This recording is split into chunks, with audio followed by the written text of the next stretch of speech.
तो गाइस जैसे कि हमने लास्ट एपिसोड में देखा था कि लुओ फेंग एंड टीम का सामना एक काफ़ी खतरनाक बीस्ट के साथ में हो गया था, जिसकी वजह से उन्हें अपनी जान बचाने के लिए एक पहाड़ी के नीचे जाना पड़ता है। फिलहाल इस एपिसोड की स्टार्ट होती है एंड हम देखते हैं कि लुओ फेंग बैठा हुआ अभी भी कल्टीवेट ही कर रहा हो, जहाँ पे उसे अपनी पावर का इस्तेमाल करते हुए अपनी वाइब्रेंस को रिलीज भी करना था। तभी हम देखते हैं बबाता को, जो कि कह रही थी कि अगर तुम एक हायर लेवल के डांसर के साथ में फाइट करोगे तो मुझे लगता है कि वो तुम्हारी सोल मार्क के साथ में हिट होगा, जिसकी वजह से तुम्हारी पावर और भी ज़्यादा इन्हेंस हो जाएगी एंड तुम काफ़ी ज़्यादा आसानी के साथ में सामने वाले पर्सन को मार सकते हो। तभी लुओ फेंग को देखते हैं, जो कि कह रहा था कि हाँ, तुमने इस बारे में बिल्कुल सही कहा है। तभी बबाता कह रही थी कि अच्छा, अगर एक बार गोल्डन हॉर्न बहमूद एडवांस लेवल 9th पे आ जाए तो फिर मुझे नहीं लगता कि हम लोगों को फिर किसी से डरने की ज़रूरत होगी। एटलीस्ट वो अपने कॉस्मिक लेवल पे रीच करने के बाद कम से कम अपने सामने खड़े हुए किसी ओपोनेंट को आराम के साथ में फाइट के लिए चैलेंज कर सकता है। तभी लुओ फेंग कह रहा था कि हाँ, तुमने बिल्कुल सही कहा एंड मुझे भी लगता है कि मुझे इस प्रोसेस को जल्द से जल्द करना चाहिए, लेकिन ये स्टेप ये वाकई में बहुत ही ज़्यादा खतरनाक है एंड हार्डेस्ट भी। तभी लुओ फेंग बबाता से पूछने लग गया था कि मुझे ये बताओ कि आखिर नोलानसन फैमिली के लोगों को कितना ज़्यादा वक्त लगने वाला है हमारे अर्थ तक पहुँचने के लिए। तभी बबाता को देखते हैं, जो कि फिलहाल स्क्रीन की तरफ को देख के कैलकुलेट करने लग गई थी और फिर लुओ फेंग से कहती है कि लुओ फेंग, हमारे पास ज़्यादा वक्त नहीं है। वो लोग 2 साल 4 महीने और 29 दिन के अंदर हमारे अर्थ के पास में पहुंच जाएंगे। तभी लुओ फेंग कह रहा था कि हाँ, तुमने बिल्कुल सही कहा, मुझे जल्द से जल्द अपने गोल्डन हॉर्न बहमूद का ब्रेक थ्रू करवा के उसे कॉस्मिक लेवल तक तो लेके जाना ही होगा, क्योंकि ये अब बहुत ही ज़्यादा इंपॉर्टेंट हो चुका है। तभी हम अपने गोल्डन हॉर्न बहमूद को देखते हैं, जो कि फ़िलहाल चिल्ला रहा होता है। उसके बाद सीन कट हो जाता है और हम देखते हैं यूनिवर्स के अंदर, जहाँ पे फ़िलहाल वो बंदा वैन खड़ा हुआ था एंड वो फिलहाल लुओ फेंग के बारे में ही सोच रहा था। तभी हम देखते हैं कि यहाँ पे एक और पर्सन आ जाता है, जिसका नाम एमसी था एंड वो तुरंत ही वहाँ पे आके खड़ा हो गया था। तो फिर यहाँ पे वो कहने लग जाता है कि तुम जेल से कब आज़ाद हुए हो, क्या तुम मुझे इस बारे में बताओगे। तभी वो कह रहा होता है कि हाँ, मैं जेल से आज़ाद हो गया एंड मुझे लगता है कि अब हमें जल्द से जल्द अर्थ की तरफ को बढ़ना चाहिए। एंड मुझे बताओ कि पूला और उसकी पूरी की पूरी टीम के साथ में क्या हुआ है। उसने आज तक मैसेज कभी वापस ही नहीं भेजा, आखिर सब कुछ चल के रहा है। तभी हम देखते हैं कि दीवैन उसको बताने लग गया था कि अर्थ के पास में काफ़ी सारे वैल्यूबल ट्रीजर हैं और एक ट्रीजर तो हमें ऐसा मिला जिसके बारे में हमें खुद भी नहीं पता। वो एक काफ़ी ज़्यादा अजीब सा ट्रीजर है एंड हमने उसके बारे में पता लगाने की कोशिश भी की, बट अनफॉर्चुनेटली हम ऐसा कर नहीं पाए, क्योंकि पूला एंड उसकी टीम जब सारे के सारे लोग गए थे तो फिर वो बहुत बुरे तरीके से इंजर्ड हो गए थे एंड उस सब के चक्कर में हमें कुछ ज़्यादा इन्फॉर्मेशन नहीं मिल पाई। के बाद वो आगे बताने लग गया था और कह रहा था कि अर्थ का जो लॉर्ड है लुओ फेंग, उसने काफ़ी कुछ किया है हमारे साथ में। उसने जीजू के उस प्रपोज़ल को भी रिजेक्ट कर दिया, जो कि उसने उसे इतना अच्छा खासा प्रपोज़ल दिया था। वो चाहता तो फिर उस प्रपोज़ल को एक्सेप्ट कर लेता, लेकिन वर्चुअल यूनिवर्स के अंदर होने के बावजूद भी उसने जीजू की इतनी सारी इंसल्ट की, वो चीज़ हम बर्दाश्त नहीं कर सकते। मुझे तो लगता है कि हमने या तो उस लुओ फेंग की पावर अंडर एस्टिमेट कर लिया है, या तो फिर वो बहुत ही ज़्यादा स्ट्रॉन्ग है, या फिर वो ऐसा प्रिटेंड करता है कि वो स्ट्रॉन्ग है। तभी हम देखते हैं उस बंदे को, जो कि पूछने लग गया था कि मुझे ये बताओ कि आखिर कितना वक्त लगेगा हमें अर्थ के पास पहुंचने में। जिसके बाद वहाँ पे वो बताने लग जाता है कि अर्थ के पास पहुंचने के लिए हमें अभी 2 साल 4 महीने और 26 दिन है एंड मुझे लगता है कि हम बहुत ही जल्दी अर्थ के करीब होंगे। जिसके बाद वो पर्सन कहने लग गया था कि ठीक है, फ़िलहाल मैं यहाँ से जा रहा हूँ एंड मुझे अपनी प्रैक्टिस के ऊपर भी ध्यान देना है। जल्द से जल्द कोशिश करो कि हम लोग ज़्यादा से ज़्यादा लोगों को गैदर कर सकें, ताकि उस अर्थ को अपने कब्जे में ले सकें। जिसके बाद वो तुरंत ही वहाँ से गायब हो जाता है। तो हम देखते हैं दी वैंग को, जो कि कह रहा था कि वाकई में ये लुओ फेंग ये बहुत ही ज़्यादा खतरनाक होता जा रहा है। इसने इतनी जल्दी अपने यूनिवर्सल लेवल के 8 लेवल को रीच कर लिया है। ये गेम बहुत ही ज़्यादा इंटरेस्टिंग होता जा रहा है, इतना ज़्यादा इंटरेस्टिंग जितना मैंने सोचा नहीं था। वैसे ये मुझसे 2 लेवल हायर ही जा रहा है। मुझे नहीं लगता कि मुझे अब इन सारी चीज़ों को खुद तक रखना होगा, बल्कि मुझे लगता है कि क्लैन लीडर को इन सारी की सारी चीज़ों को अब सीरियसली लेने का समय आ चुका है, क्योंकि अगर हमने ऐसा ना किया तो फिर फ्यूचर के अंदर हम लोग बहुत ही बुरे तरीके से हर्ट होंगे, जो कि हम अफोर्ड नहीं कर सकते।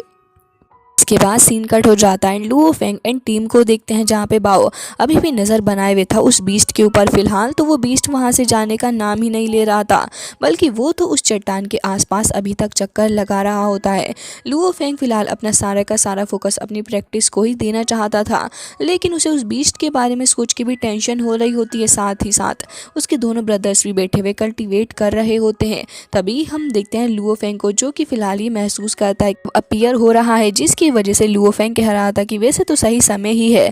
तभी हम देखते हैं ली शेन, जो कि फिलहाल काफ़ी ज़्यादा इंजर्ड हो चुके थे तो खुद को हील ही कर रहे होते हैं। तो लुओ फेंग उठ खड़ा होता है और पूछता है कि ब्रदर, आपकी इंजरीज अब कैसी हैं। तो फिर ली शेन को देखते हैं, जो कि वहीं पे खड़े हो जाते हैं एंड फिर वो अपनी बॉडी को लूज़ करते हुए कहते हैं कि हाँ, मैं काफ़ी ज़्यादा रिकवर हो चुका हूँ। तो लुओ फेंग कह रहा था कि ओके, मुझे लगता है कि अब हमें कुछ नए टैक्टिक्स को अपनाना होगा, और फिर वो तुरंत ही आगे बढ़ जाता है।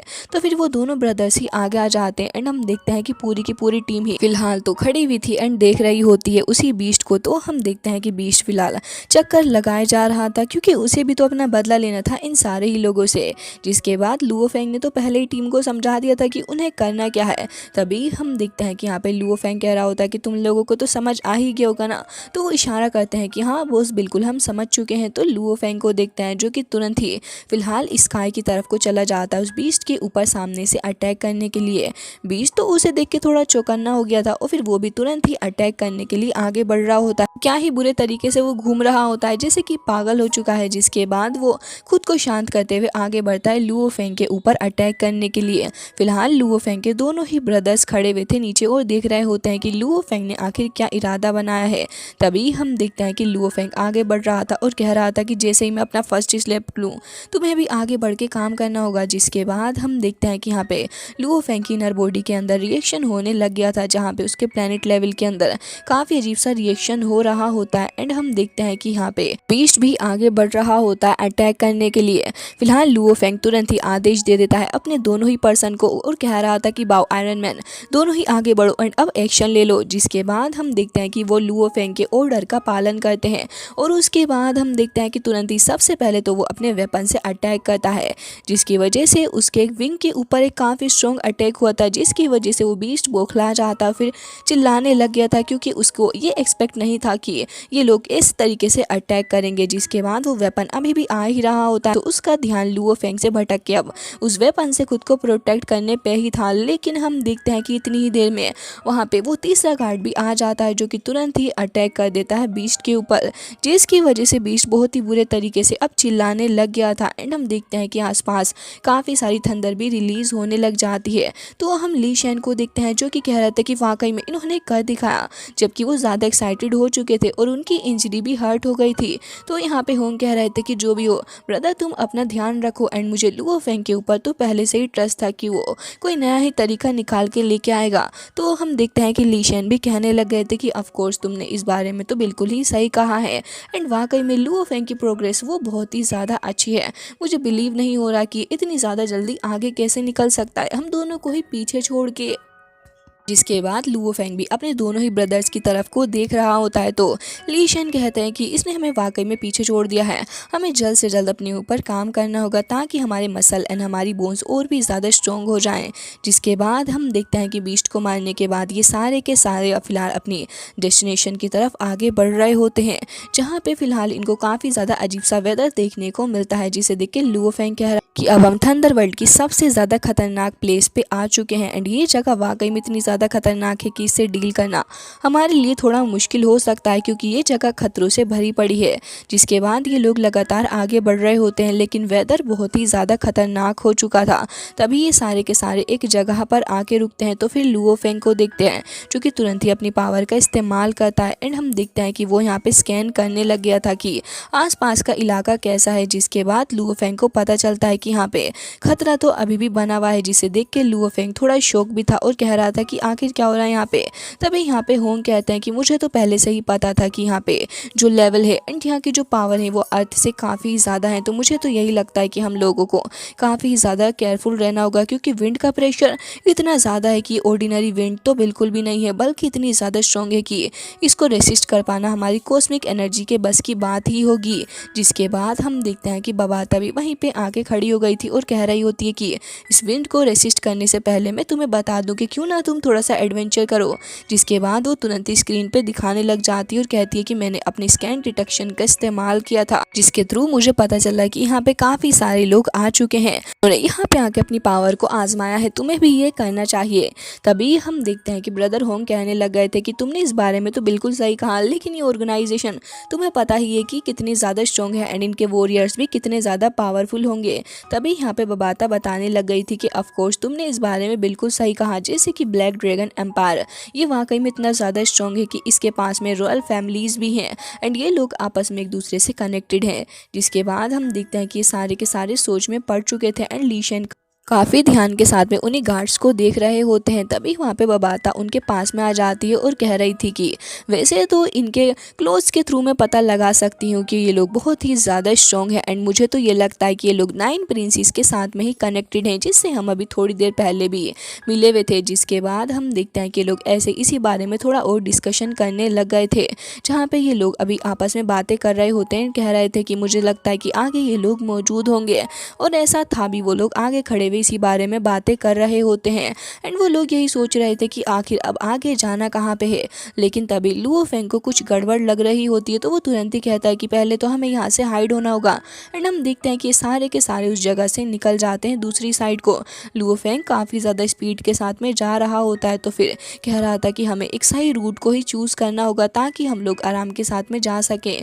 जिसके बाद लुओ फेंग अपने फोकस को बढ़ाते हुए आगे देखने की कोशिश कर रहा होता है, लेकिन ये विंड इतनी ज़्यादा स्ट्रॉन्ग थी कि लुओ फेंग को भी आगे देखने में काफ़ी ज़्यादा परेशानी का सामना करना पड़ रहा होता है एंड लुओ फेंग ये भी नोटिस करता है कि यहाँ पे काफ़ी अजीब अजीब से रास्ते हैं। लुओ फेंग ने फिलहाल एक सही रास्ता भी खोज निकाला था जो कि उसे थोड़ा सेफ ही लग रहा होता है, तो वो आगे बढ़ता है और फिर अपनी टीम के सारे लोगों से कह देता है कि आप भी मुझे फॉलो करें, और वो सारे के सारे फिलहाल उसे फॉलो करते हुए उसी जगह पे चले जाते हैं।